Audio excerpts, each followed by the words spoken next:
it's the run that they go on. They almost can't get themselves out of defeat. I mentioned this before the game, they're a very streaky team. And when we did them on Monday Night Football against Crystal Palace, they'd been on a good run. They lost that one and then went and lost the next two.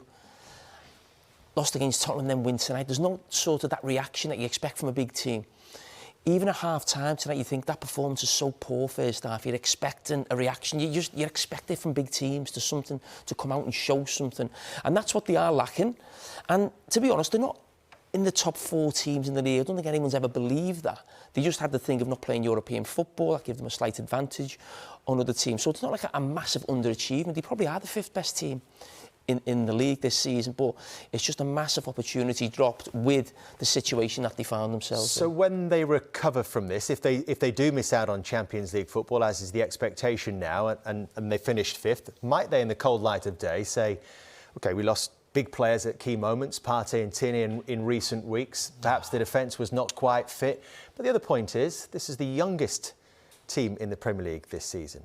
No, isn't 5th progress? He said it before the game. This has never been a better chance. Tottenham haven't been unbelievable all season. Manchester United have been a disaster. Arsenal have got themselves into a great position. Every team's got injuries. Arsenal have had no European football. They've had more going for them than not going for them. No, there's no excuses. There can be no excuses, really. Spent a lot of money in the last couple of seasons as well, Arsenal. So, no, I don't think even Mikel Arteta's giving any excuses. I don't think there's anything saying, yeah, we had more injuries than other teams.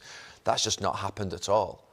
No, there's nothing to say on it, really, than Arsenal have just fallen short.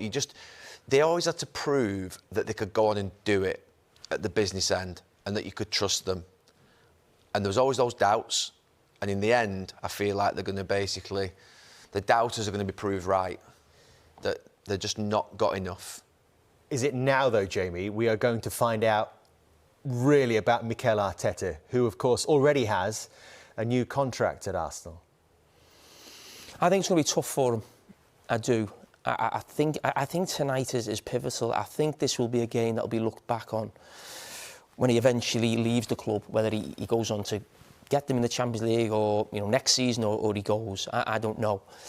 I mean, people criticise the contract maybe coming too early, but I think sometimes you have to put things in place at a club to maybe, if there's players in the summer, showing the commitment to the club or where the club's going. It doesn't really bother me that too much, really. If you want to get rid of a manager, you get rid of him. But you mentioned before about what he did for Ole Gunnar Solskjaer using the Europa League final. Manchester United needed that as a springboard to sort of have that belief within that manager, because it's Arteta's first job. He hasn't really got that belief or that thing behind him that a Conte has. If Conte goes through a bad time, he's won the league at Chelsea, he's done something at Inter Milan. They've got that thing where you think they know what they're doing.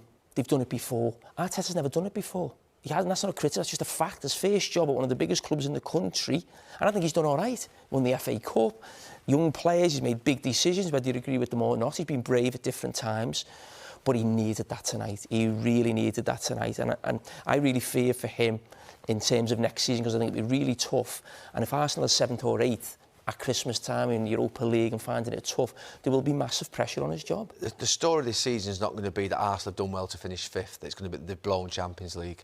And at the start of the season, obviously, we all would have said if Arsenal had finished 5th, thinking the type of seasons that we thought Manchester United may have had or other teams may have had, we'd have said 5th's a good season for Arsenal. But that's not the way it's going to pan out and not the way it's going to be played out in the media or by us because of the position that Arsenal got themselves into.